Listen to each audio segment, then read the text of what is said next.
भारत के प्रधानमंत्री नरेंद्र मोदी जी के द्वारा रात में जब फ्रेंड कहकर आम नागरिक को अर्थात छात्रों को जब संबोधित किया गया, तो उनके संबोधन के बाद जो भूख हड़ताल या हंगर स्ट्राइक पर या आमरण अनशन पर जो सोनम वांगचुक जी बैठे थे, उन्होंने अनशन तोड़ा। तो ऐसे में बहुत सारे लोग ये कहने लगे कि सोनम वांगचुक ने बिना मांगों को पूरा माने अनशन को तोड़ दिया और शायद जल्दबाजी कर दी। तो आज सबसे पहले यह क्लियर करने जा रहा हूं कि सोनम वांगचुक जी ने अनशन को क्यों तोड़ा और क्यों लोग सोनम वांगचुक को सोनम बेवफा नाम से संबोधित कर रहे हैं। तो प्यारे दोस्तों, जैसा कि आप सभी जानते हैं, वो मैं क्लियर भी कर दूं कि रात में कल पीएम साहब जब बिल्कुल मोबाइल पर इंस्टा वाले अंदाज में, पुराने अंदाज में नहीं, इंस्टा वाले अंदाज में जब मोबाइल पर आए,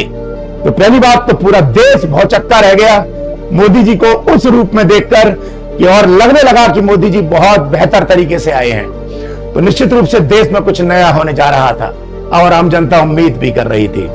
और उसके बाद जो आज हुआ, जब आमरण अनशन तोड़ा गया और भारत के बहुत मेन दो व्यक्ति आमरण अनशन तोड़वाने के लिए जब अस्पताल में सोनम वांगचुक से मिलते हैं, तब सोनम वांगचुक जी का उद्देश्य संघर्ष को बढ़ाना नहीं था, बल्कि बच्चों का भविष्य सुरक्षित करना था। जब सरकार ने लिखित में दो बड़ी बातें मान ली, शांतिपूर्ण प्रदर्शन करने वाले छात्रों पर जो केस दर्ज किए गए हैं वो वापस ले लिए जाएंगे। यानी कि सरकार ने जो भी केस, पुलिस ने जो भी केस उन शांतिपूर्ण जो मतलब तरीके से धरना दे रहे थे उन बच्चों पर किए हैं, वो सब वापस लिए जाएंगे। और दूसरा, मानसिक तनाव में जान गंवाने वाले छात्रों के परिवारों को मुआवजा देने पर सरकार विचार करेगी। जब ऐसे दो वादे सरकार की तरफ से किए गए, तो एक जिम्मेदार नागरिक की तरह सोनम वांगचुक ने 27वें दिन अनशन समाप्त कर दिया। अब लोग कह रहे हैं कि पीएम मोदी जी के वीडियो का सार क्या है साहब? तो पीएम मोदी जी ने जो वीडियो संदेश जारी किया, उसमें छात्रों को फ्रेंड कहकर संबोधित किया। आज तक वो जब भी अपने मन की बात कहते हैं या अन्य बातें कहते हैं तो मित्रों कहते हैं, लेकिन इस बार पहली बार फ्रेंड कहकर आश्वस्त किया कि पेपर लीक के खिलाफ सरकार सख्त कदम उठाएगी। उन्होंने स्पष्ट किया कि मामलों के जल्द निपटारे के लिए फास्ट ट्रैक अदालतें बनाई जा रही हैं। फास्ट ट्रैक अदालतें वो अदालतें होंगी जो रोज तारीख करेंगी, 1-2 दिन में तारीख करेंगी और 1-2 हफ्ते में ही उनका रिजल्ट निकल के आएगा और जो दोषी व्यक्ति होंगे उन्हें सजा होगी। और वादा भी किया गया प्रधानमंत्री के द्वारा कि आने वाले हफ्ते में संसद के जरिए पब्लिक एग्जामिनेशन एक्ट को पास कराया जाएगा और कठोर बनाया जाएगा, ताकि दोषियों को तुरंत और कड़ी सजा दिलाई जा सके। और साथ ही यह भी वादा किया जा रहा है कि 10 साल की सजा होगी पेपर लीक के मामले में और 1 करोड़ का दंड लगेगा। लेकिन यहां पर पीएम मोदी जी के द्वारा जो वादा किया गया है उसमें कुछ चीजें शायद छूट गई। इसलिए लोग कह रहे हैं कि मोदी जी ने सीधी जवाबदेही को स्पष्ट नहीं किया है, मतलब अकाउंटेबिलिटी को क्लियर नहीं किया है। और वो जो चीजें छूट गई मोदी जी के भाषण में या बोलने में, वो क्या थी?